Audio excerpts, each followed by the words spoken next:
Chapter 7. My present situation was one in which all voluntary thought was swallowed up and lost. I was hurried away by fury. Revenge alone endowed me with strength and composure. It modelled my feelings and allowed me to be calculating and calm at periods when otherwise delirium or death would have been my portion. My first resolution was to quit Geneva forever. My country, which when I was happy and beloved was dear to me, now, in my adversity, became hateful. I provided myself with a sum of money, together with a few jewels which had belonged to my mother, and departed. And now my wanderings began, which are to cease but with life. I have traversed a vast portion of the earth, and have endured all the hardships which travellers in deserts and barbarous countries are wont to meet. How I have lived I hardly know. Many times have I stretched my failing limbs upon the sandy plain and prayed for death. But revenge kept me alive. I dared not die, and leave my adversary in being. When I quitted Geneva, my first labour was to gain some clue by which I might trace the steps of my fiendish enemy. But my plan was unsettled, and I wandered many hours around the confines of the town, uncertain what path I should pursue. As night approached, I found myself at the entrance of the cemetery, where William, Elizabeth, and my father reposed. I entered it, and approached the tomb which marked their graves. Everything was silent, except the leaves of the trees, which were gently agitated by the wind. The night was nearly dark, and the scene would have been solemn and affecting even to an uninterested observer. The spirits of the departed seemed to flit around and to cast a shadow, which was felt but seen not, around the head of the mourner. The deep grief which this scene had at first excited quickly gave way to rage and despair. They were dead, and I lived. Their murderer also lived, and to destroy him I must drag out my weary existence. I knelt on the grass and kissed the earth, and with quivering lips exclaimed, "By the sacred earth on which I kneel, by the shades that wander near me, by the deep and eternal grief that I feel, I swear, and by thee, O night, and by the spirits that preside over thee, I swear to pursue the demon who caused this misery, until he or I shall perish in mortal conflict.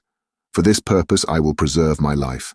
To execute this dear revenge will I again behold the sun, and tread the green herbage of earth, which otherwise should vanish from my eyes forever. And I call on you, spirits of the dead, and on you, wandering ministers of vengeance, to aid and conduct me in my work. Let the cursed and hellish monster drink deep of agony. Let him feel the despair that now torments me." I had begun my adjuration with solemnity, and an awe which almost assured me that the shades of my murdered friends heard and approved my devotion. But the furies possessed me as I concluded, and rage choked my utterance. I was answered through the stillness of night by a loud and fiendish laugh. It rung on my ears long and heavily.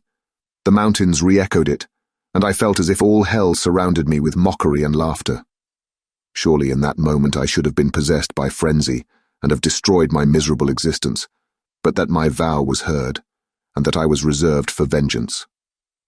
The laughter died away, when a well-known and abhorred voice, apparently close to my ear, addressed me in an audible whisper, "I'm satisfied, miserable wretch.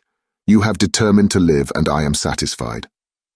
I darted towards the spot from which the sound proceeded, but the devil eluded my grasp.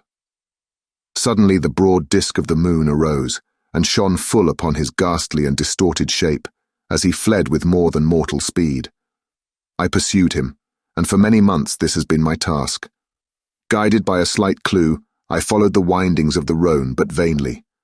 The blue Mediterranean appeared, and by a strange chance I saw the fiend enter by night, and hide himself in a vessel bound for the Black Sea. I took my passage in the same ship, but he escaped, I know not how.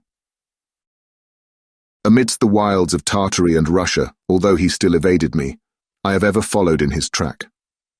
Sometimes the peasants, scared by this horrid apparition, informed me of his path. Sometimes he himself, who feared that if I lost all trace I should despair and die, often left some mark to guide me. The snows descended on my head, and I saw the print of his huge step on the white plain. To you first entering on life, to whom care is new and agony unknown, how can you understand what I have felt, and still feel. Cold, want, and fatigue were the least pains which I was destined to endure. I was cursed by some devil and carried about with me my eternal hell. Yet still a spirit of good followed and directed my steps, and when I most murmured, would suddenly extricate me from seemingly insurmountable difficulties. Sometimes, when nature, overcome by hunger, sunk under the exhaustion, a repast was prepared for me in the desert that restored and inspirited me. The fare was indeed coarse, such as the peasants of the country ate, but I may not doubt that it was set there by the spirits that I had invoked to aid me.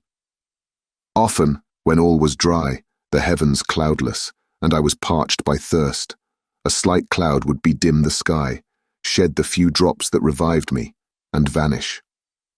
I followed, when I could, the courses of the rivers, but the demon generally avoided these, as it was here that the population of the country chiefly collected. In other places, human beings were seldom seen, and I generally subsisted on the wild animals that crossed my path. I had money with me, and gained the friendship of the villagers by distributing it or bringing with me some food that I had killed, which, after taking a small part, I always presented to those who had provided me with fire and utensils for cooking.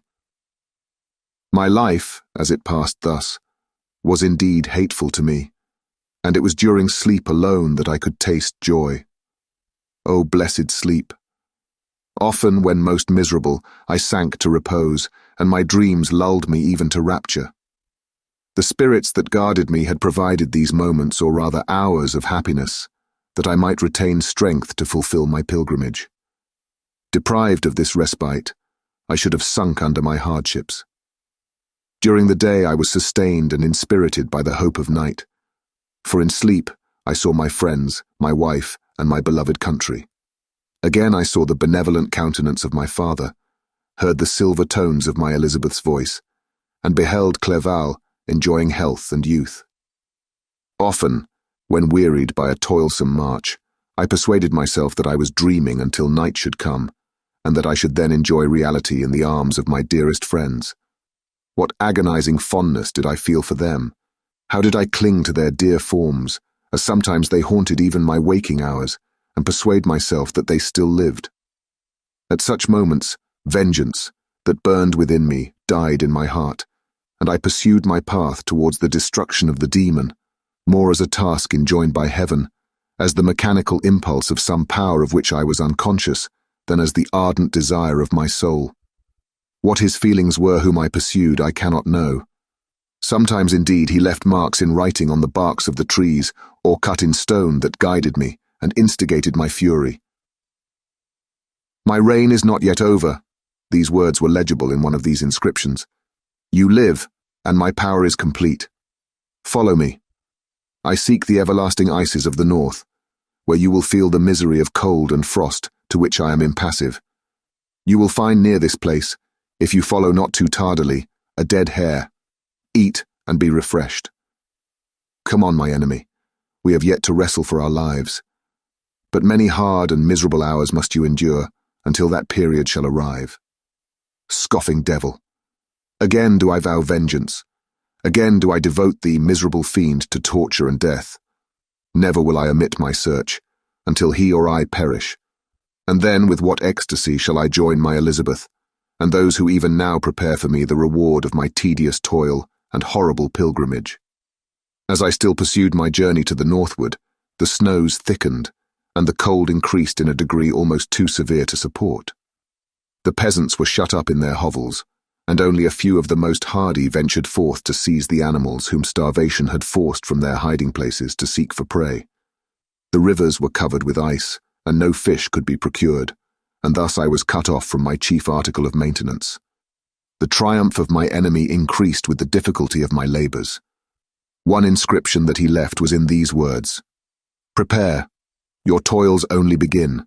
Wrap yourself in furs and provide food, for we shall soon enter upon a journey where your sufferings will satisfy my everlasting hatred. My courage and perseverance were invigorated by these scoffing words. I resolved not to fail in my purpose, and calling on heaven to support me, I continued with unabated fervor to traverse immense deserts. until the ocean appeared at a distance and formed the utmost boundary of the horizon. Oh, how unlike it was to the blue seas of the south. Covered with ice, it was only to be distinguished from land by its superior wildness and ruggedness. The Greeks wept for joy when they beheld the Mediterranean from the hills of Asia, and hailed with rapture the boundary of their toils. I did not weep, but I knelt down, and with a full heart, thanked my guiding spirit for conducting me in safety to the place where I hoped, notwithstanding my adversary's jibe, to meet and grapple with him. Some weeks before this period, I had procured a sledge and dogs, and thus traversed the snows with inconceivable speed. I know not whether the fiend possessed the same advantages, but I found that, as before I had daily lost ground in the pursuit, I now gained on him. So much so that when I first saw the ocean, he was but 1 day's journey in advance, and I hoped to intercept him before he should reach the beach. With new courage, therefore, I pressed on, and in 2 days arrived at a wretched hamlet on the seashore. I inquired of the inhabitants concerning the fiend, and gained accurate information. A gigantic monster, they said, had arrived the night before, armed with a gun and many pistols, putting to flight the inhabitants of a solitary cottage through fear of his terrific appearance. He had carried off their store of winter food, and placing it in a sledge, to draw which he had seized on a numerous drove of trained dogs, he had harnessed them, and the same night, to the joy of the horror-struck villagers, had pursued his journey across the sea in a direction that led to no land, and they conjectured that he must speedily be destroyed by the breaking of the ice or frozen by the eternal frosts. On hearing this information, I suffered a temporary access of despair. He had escaped me, and I must commence a destructive and almost endless journey across the mountainous ices of the ocean, amidst cold that few of the inhabitants could long endure, and which I, the native of a genial and sunny climate, could not hope to survive.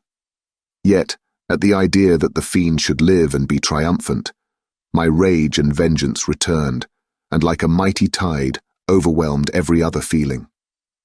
After a slight repose, during which the spirits of the dead hovered round and instigated me to toil and revenge, I prepared for my journey. I exchanged my land sledge for one fashioned for the inequalities of the frozen ocean, and purchasing a plentiful stock of provisions, I departed from land. I cannot guess how many days have passed since then, but I have endured misery, which nothing but the eternal sentiment of a just retribution burning within my heart could have enabled me to support. Immense and rugged mountains of ice often barred up my passage, and I often heard the thunder of the ground sea, which threatened my destruction. But again the frost came, and made the paths of the sea secure. By the quantity of provision which I had consumed, I should guess that I had passed 3 weeks in this journey, and the continual protraction of hope, returning back upon the heart, often wrung bitter drops of despondency and grief from my eyes. Despair had indeed almost secured her prey, and I should soon have sunk beneath this misery, when once, after the poor animals that carried me had with incredible toil gained the summit of a sloping ice mountain, and one sinking under his fatigue died. I viewed the expanse before me with anguish, when suddenly my eye caught a dark speck upon the dusky plain. I strained my sight to discover what it could be, and uttered a wild cry of ecstasy when I distinguished a sledge, and the distorted proportions of a well-known form within. Oh, with what a burning gush did hope revisit my heart! Warm tears filled my eyes, which I hastily wiped away, that they might not intercept the view I had of the demon. But still my sight was dimmed by the burning drops, until, giving way to the emotions that oppressed me, I wept aloud. But this was not the time for delay. I disencumbered the dogs of their dead companion, gave them a plentiful portion of food, and after an hour's rest, which was absolutely necessary, and yet which was bitterly irksome to me, I continued my route. The sledge was still visible, nor did I again lose sight of it, except at the moments when for a short time some ice rock concealed it with its intervening crags. I indeed perceptibly gained on it, and when, after nearly 2 days' journey, I beheld my enemy at no more than a mile distant, my heart bounded within me. But now, when I appeared almost within grasp of my enemy, my hopes were suddenly extinguished, and I lost all trace of him more utterly than I had ever done before. A ground sea was heard. The thunder of its progress, as the waters rolled and swelled beneath me, became every moment more ominous and terrific. I pressed on, but in vain. The wind arose, the sea roared, and as with the mighty shock of an earthquake, it split and cracked with a tremendous and overwhelming sound. The work was soon finished. In a few minutes, a tumultuous sea rolled between me and my enemy, and I was left drifting on a scattered piece of ice that was continually lessening, and thus preparing for me a hideous death. In this manner many appalling hours passed. Several of my dogs died, and I myself was about to sink under the accumulation of distress, when I saw your vessel riding at anchor, and holding forth to me hopes of succor and life. I had no conception that vessels ever came so far north, and was astounded at the sight. I quickly destroyed part of my sledge to construct oars, and by these means was enabled, with infinite fatigue, to move my ice raft in the direction of your ship. I had determined, if you were going southward, still to trust myself to the mercy of the seas, rather than abandon my purpose. I hoped to induce you to grant me a boat with which I could still pursue my enemy. But your direction was northward. You took me on board when my vigor was exhausted, and I should soon have sunk under my multiplied hardships into a death, which I still dread, for my task is unfulfilled. Oh, when will my guiding spirit in conducting me to the demon allow me the rest I so much desire, or must I die and he yet live? If I do, swear to me, Walton, that he shall not escape, that you will seek him and satisfy my vengeance in his death. Yet, do I dare ask you to undertake my pilgrimage, to endure the hardships that I have undergone? No, I am not so selfish. Yet when I am dead, if he should appear, if the ministers of vengeance should conduct him to you, swear that he shall not live. Swear that he shall not triumph over my accumulated woes, and live to make another such a wretch as I am. He is eloquent and persuasive, and once his words had even power over my heart. But trust him not. His soul is as hellish as his form, full of treachery and fiend-like malice. Hear him not. Call on the manes of William, Justine, Clerval, Elizabeth, my father, and of the wretched Victor, and thrust your sword into his heart. I will hover near, and direct the steel aright.